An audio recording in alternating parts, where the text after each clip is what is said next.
Rəqsanə İbrahimzadə bizə məlumatları ötürəcək. Rəqsanə, buyur söz səndədir. Sabahın xeyir olsun. Salam Çinarə, sabahınız xeyir olsun. Bəli, 6 günlük marafonun artıq sonuna yaxınlaşırıq. Bugün Dünya Şəhərsalma Forumunun 13-cü sessiyasının son günüdür. Ötən 5 gündə nələr müzakirə edildi, hansı iclaslar keçirildi, nələr oldu, bunlarla bağlı qısaca tarixə nəzər yetirəcəyik və bugünkü keçirilən forumun əsas müzakirə mövzuları da artıq bəllidir. Yəni, bugün keçirilən son gündə nələr baş tutacaq, bunlarla bağlı məsələlər də var. Təbii ki, qadınların şəhərsalmada rolu, eyni zamanda işğaldan azad olunan ərazilərimizdə bilirik ki, yeni yaşayış məntəqələri inşa etmişik, yaşayış kompleksləri salınıb.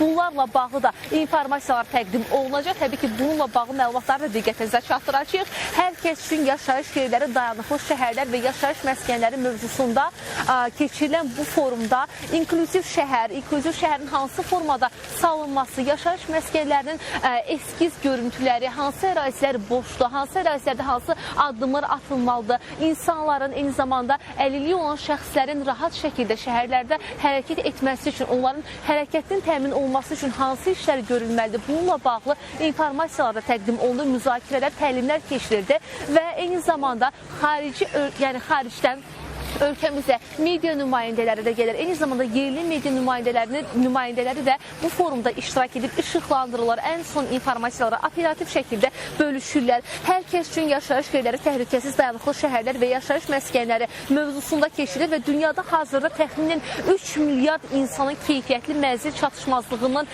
əziyyət çəkdiyi bildirilir və 1,2 milyarddan çox insan da inklüziv şəhərlərin salınmamasından əziyyət çəkir. Təbii ki, bu istiqamətdə də işlər görülür və Bakıdakı bu forum ilk dəfə olaraq liderlər samiti formatında keçirilməsi ilə tarixə düşdü. Eyni zamanda bilirik ki, 2026-cı il Azərbaycanda şəhərsalma və memarlıq ili elan olunub və eyni zamanda bu istiqamətdə görülən işlərlə bağlı da məlumatlar təqdim olundu. Bilirik ki, artıq Azərbaycan ərazi bütövlüyünü, suverenliyini tam şəkildə bərpa edib, işğaldan azad olunan ərazilərimizdə intensiv şəkildə bərpa, quruculuq, yenidən qurma işləri görülür və sıfırdan dağıntılar altında olan ərazi abadlığa çevrilir. Abadlıq yolunda orada işlər görülür, yenidən qurma işləri görülür, kəndlər yenidən salınır, məktəblər inşa olunur, insanların rahat yaşaması üçün şərait qurulur və eyni zamanda iş yerləri açılır və Azərbaycan sıfırdan işğaldan azad olunan ərazilərində yenidən həyatı bərpa edir və o təcrübədə ilə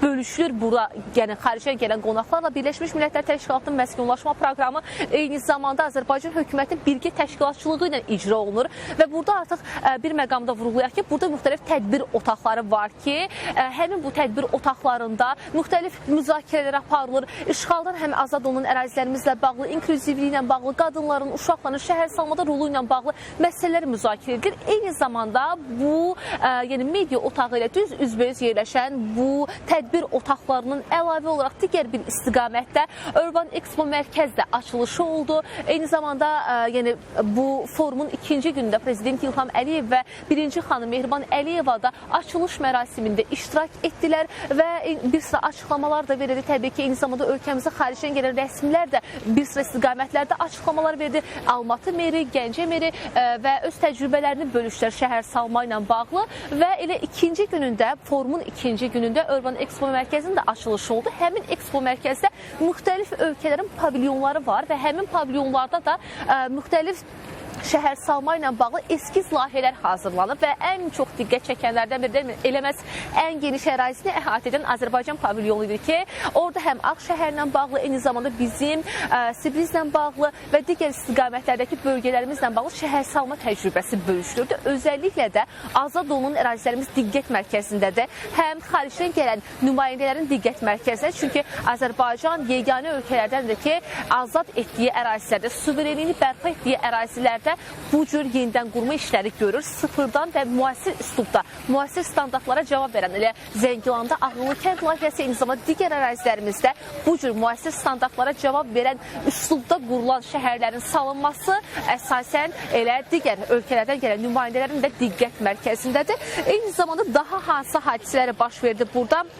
rəsmi açılış oldu, Expo mərkəzinin açılışı oldu. Orada da dediyimiz kimi 66 ölkədən 217-dən çox təşkilat və şirkət iştirak etdi. Maraq böyüdü təbii ki. Eyni zamanda Birləşmiş Millətlər Təşkilatının mənzil böhranı ilə bağlı olan məqamlar da vurğulandı. Bu ötən günlərdə sadaladığım hadisələri baş verdi. Bugün də bizə önəmli iclaslar gözləyir. Urbanizasiyada qadınların, uşaqların rolu, eyni zamanda şəhərsamada işğaldan azad olunan ərazilərimizdə hansı işlər görülüb, bunlarla bağlı bugün də irəliləyən saatlarda detallı informasiyalar təqdim olacaq.